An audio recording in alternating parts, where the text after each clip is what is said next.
유진아, 매직버거 그 느린 말투로 보니까 어때? 그래도 빠른데? 그래도 빠른 느낌이야? 더 느린 걸로 켜줄까? 아니요.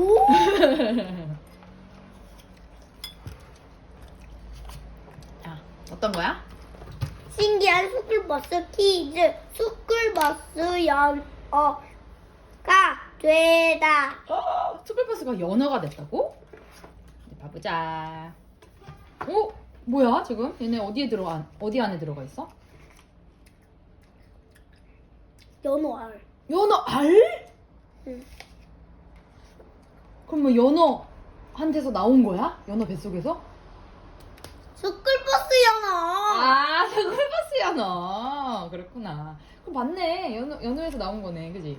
응. 신기한 스쿨버스 퀴즈. 스쿨버스 연어가 되다. 오, 물고기 낚시 중. 리즈. 저거 과자야. 과자. 이거 견과류도 먹어. 우리 학교는 매년 각 반별로 생선 요리를 준비해서 파티를 해요. 오늘이 바로 파티가 열리는 날이죠. 각 반에서 준비해야 할 생선 요리가 정해지자 모두 바닷가 근처 마을로 생선 요리를 구하러 갔어요. 프리즐 선생님 반만 빼고요. 스쿨버스처럼 생긴 배는 태어나서 처음 보네. 뭔가 수상해. 우리 반은 연어 요리를 맡았어요. 하지만 다른 반과는 조금 다르게 요리를 구할 거예요. 바로 연어를 직접 잡는 거죠.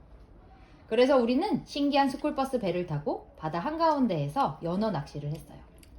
그렇지만 연어는 단 한 마리도 잡히질 않았어요. 이상하다. 지난 봄에는 여기엔 연어가 굉장히 많았어. 삼촌과 내가 분명히 봤단 말이야. 그럼 그 연어들이 다 어딜 갔단 말이니? 우리는 나 가구로 갔지. 뭐 하러 갔다고? 알 나러 갔지. 알 나러 갔구나. 우리는 초조해졌어요. 만약 아무것도 잡지 못한다면 이번 파티는 끝장이에요. 래프, 파티 계획을 짤 때 연어는 네가 책임진다고 했잖아. 완다가 씩씩거리며 말했어요. 래프의 얼굴이 붉어졌어요. 알아. 조금만 더 기다려줘. 뭐라도 잡아야지. 그때 갑자기 래프의 낚싯줄이 심하게 당겨졌어요. 도와줘! 엄청나게 큰 건가 봐. 굉장한 요리가 되겠는걸? 래프의 낚싯줄에 커다란 뭔가가 걸린 거예요. 우리는 모두 매달려서 당겨야 했죠. 정말 힘껏 당겼어요. 스쿨버스 배가 앞뒤로 흔들리고 물이 사방팔방으로 튀었어요. 마침내 쿵 하는 소리가 들려왔어요. 우리가 해냈어요. 그런데 우리가 낚은 것은 바로 프리즈 선생님. 프리즐 선생님! 프리즐 선생님이 말했어요. 하하, 새 오리발을 시험해보고 있었단다. 무시무시할 정도로 빠르구나. 정말 완벽해. 아휴, 래프가 한숨을 쉬며 말했어요. 프리즐 선생님, 저도 선생님처럼 완벽하다고 말할 수 있으면 좋겠어요. 선생님이 이거 벗어서 응. 날려버렸는데. 그래? 뒤에 나와? 아, 동영상으로. 동영상에서.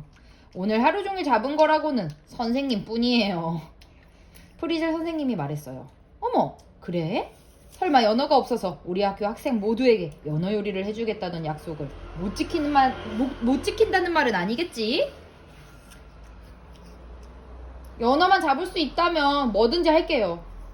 래프, 제발 참아줘.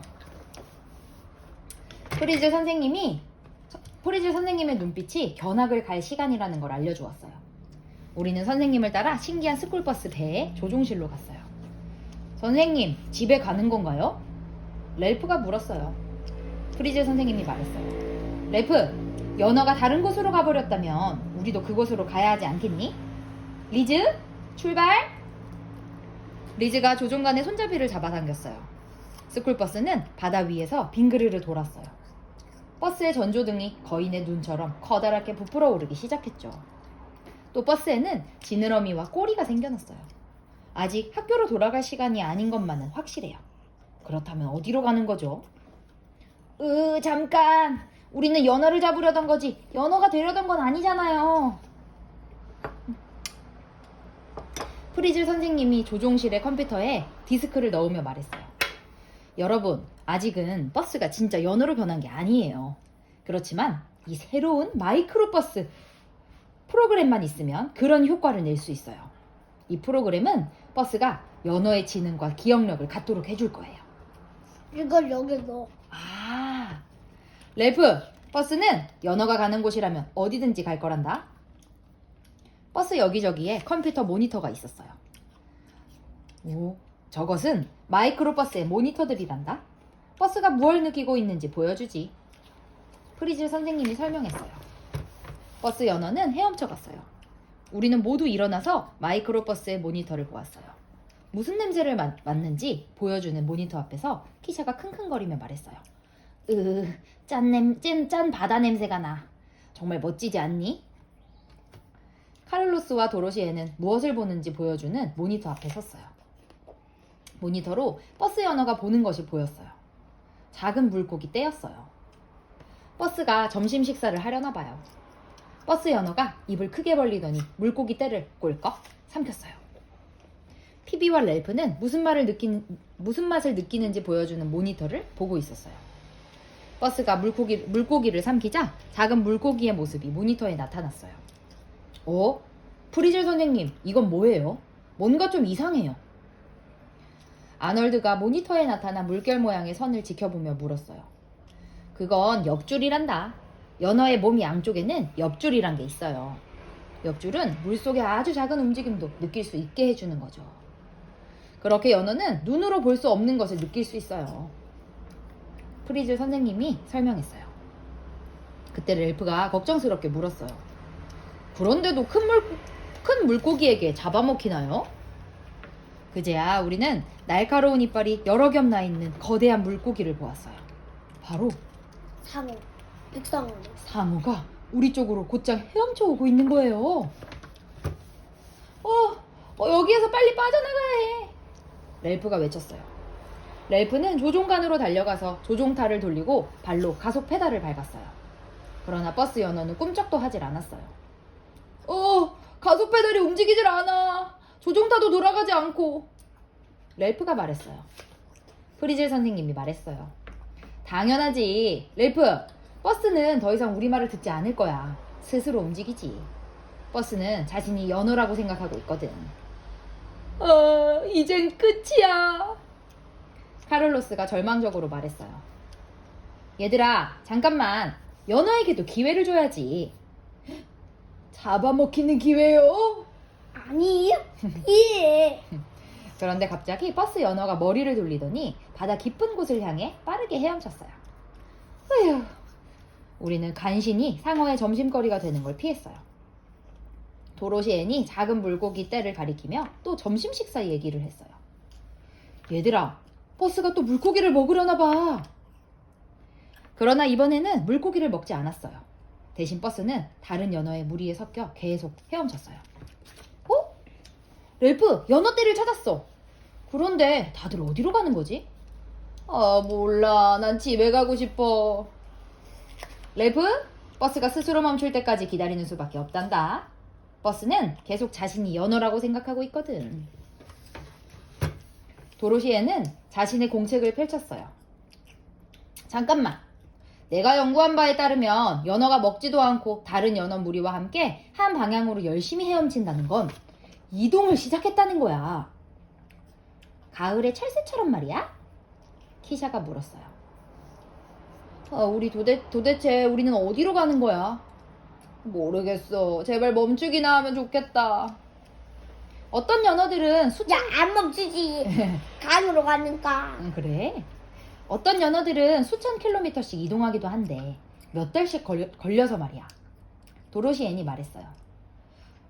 그렇다면 내년 파티 때쯤이나 집으로 돌아갈 수 있단 말이야? 카를로스가 말했어요. 좋은 생각이 있어. 밖으로 나가서 버스를 되돌리는 거야. 렐프가 펄쩍 뛰어오르며 말했어요. 프리즐 선생님은 고개를 끄덕이고는 버스를 가로질러 옷장으로 갔어요. 선생님은 밝은 오렌지색 오리발 4켤레를 꺼내며 말했어요. 꼭 오리발을 신으세요. 쓸모 있을 거예요. 우리는 렐프, 완다, 카를로스, 키샤가 버스 밖으로 헤엄쳐 나가는 것을 창문으로 지켜봤어요. 아이들에 비해 연어는 정말 커 보였죠. 하지만 연어가 커진 건 아니에요.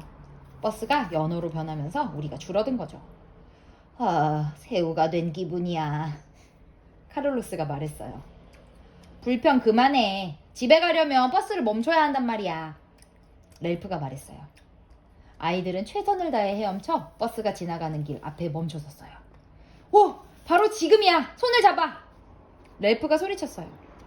아이들은 손을 맞잡고 버스가 멈추길 기다렸어요. 그렇지만 버스 연어는 멈추질 않았어요. 위로 올라가서 피해. 어? 얘네들 위로 올라가서 피해. 버스 연어는 곧장 렐프와 완다, 카를로스, 키샤에게로 달려들었어요. 이젠 끝장이에요. 그러나 버스 연어와 아이들이 막 충돌하려는 순간 버스는 물 깊숙이 잠수해 아이들 아래로 헤엄쳐 갔어요. 이제 어떻게 하지? 완다가 헤엄쳐가는 버스 연어의 뒤를 바라보며 렐프에게 물었어요. 렐프가 대답했어요. 한 가지 방법밖에 없어. 버스를 따라가서 멈추게 하는 수밖에. 조심해. 우리를 쓸어버릴 거야. 렐프와 아이들이 밖에서 버스를 뒤쫓는 동안 우리는 안에서 버스를 멈추려고 안간 힘을 썼어요. 그렇지만 버스는 우리가 어떤 단추를 눌러도 계속 헤엄쳐 갔어요. 도대체 어디로 가는 거지? 팀이 물었어요. 몰라. 그런데 모니터에 바닷물에 소금기가 점점 옅어진다고 나와. 바닷물이 민물로 바뀌고 있어. 아널드가 맛을 느끼는 곳의 모니터를 보며 대답했어요. 그렇지만 바닷물고기는 민물에서 살 수 없어. 도로시 애니 소리쳤어요. 버스 연어를 쫓아가자. 프리즐 선생님은 그리 초조해하지 않았어요. 언제나 그렇지만요. 연어는 바닷물고기에서 민물고기로 자유자재로 변할 수 있는 놀라운 물고기예요. 프리즐 선생님이 말했어요. 똥 좀 싸고 올게. 오케이.